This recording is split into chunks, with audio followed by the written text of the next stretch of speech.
To set limit orders on Uniswap, start by opening a web browser and navigating to the Uniswap website, specifically the app.uniswap.org or swap page. Upon arrival, you will need to connect your wallet, which can be done by selecting the option to do so. With your wallet connected, such as through MetaMask, click on the Pool option located in the upper left corner.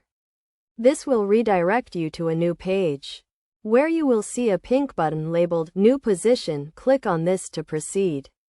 Next, select a token and observe the price range, choosing between the lowest and highest prices. The limits you set will be displayed underneath, allowing you to adjust them as needed. You can manually input your desired limits or use the provided sliders to make adjustments. Once you have set your limits, you have successfully completed the process.